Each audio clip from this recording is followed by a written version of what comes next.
Hi, Michelle. This is Larry Ronco. I'm the Director of Teacher Education Accreditation at UMF. We have been emailing a little bit today, and I said that I would make you a short video to show you how to navigate TK20 and complete your assessments. And so that's what this is. So you got to be signed into My Campus. You'll click on the TK20 tile. It should open you up to a page that looks like this. You probably already know this. Your name should be up here on the right. If you come down to courses, you can click on the current course that you're in, ECH 336, and click on activities, and that will open up all of the standards that you have that you're going to correct. And again, we changed standard 8 to this corrected version, so that should be the one that you do your assessment in.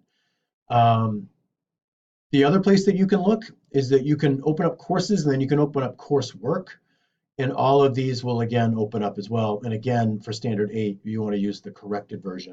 We're going to see if we can remove this once your students have uploaded everything. So I'm going to go back to courses. I'm going to click on ECH 336 and click on activities. Let's take a look at standard 6. As you look at the students, and you can see in yellow here students who have actually uploaded things to the standard. Sometimes you should double check anyway, though, just in case, to see if maybe they have submitted something. Every once in a while, it won't show you that they've uploaded something, so you should always double check. Let's take a look at Angie Burnham here and see what she's done. So she's submitted a rationale statement as text, and then she submitted an artifact, a Word document as an activity plan. So these are the two things that you're going to assess. Over here on the right, if you click the rubric, it should open up, and you'll see that there are two parts. At the top is an assessment of the rationale. So you're going to look at introduction of standard, introduction of artifact, the rationale, and their writing mechanics. And then you're going to do a second assessment, and this will be based on the activity plan. You're going to assess what standard the student identified for whether they are proficient or developing, beginning, or no evidence. So I'm going to open up her rationale here. And so what you can see is she put this in all as text, and you're going to have to read through this. She has identified that she is going to look at 6E as her standard. So that's going to be how you're going to look at her activity plan when you get ready to do that part. But first, you're going to look at her rationale, and you're going to look at how well she introduced the standard, how well she introduced her artifact, her explanation of her rationale, and then you'll do an overall assessment of her writing and mechanics. So maybe it's developing or maybe it's proficient, but you can click on any of these to identify, read the descriptions and see how it matches up with what she has submitted. And then when you're done, there's a rubric score and a rubric mean. You don't need to do anything with that, but it's there for me when I get ready to do some data collection and some reporting.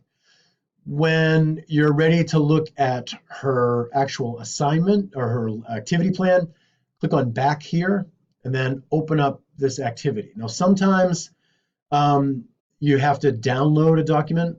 And so in this case, let's see, looks like it's down here.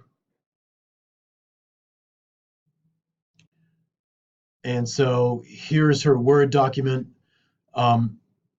that you will then use to assess how well she met 6E. Now 6E is here under performance. So this is what you're going to use to assess how well she's met standard number 6. And so you're going to click on whether she was developing or whether you felt that it was proficient. But you'll give it an assessment.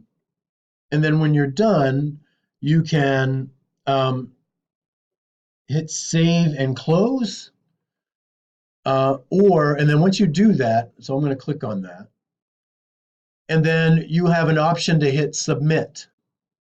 If you are done grading her, if you think that you are done grading her, you will hit submit. I am going to obviously close because I don't think you want me grading her. And then once you're done, you'll hit close, and then you can go on to grade the next student in line. So that's really how all it takes to do assessments in TK20. So if you have any other questions, don't hesitate to ask. Thank you.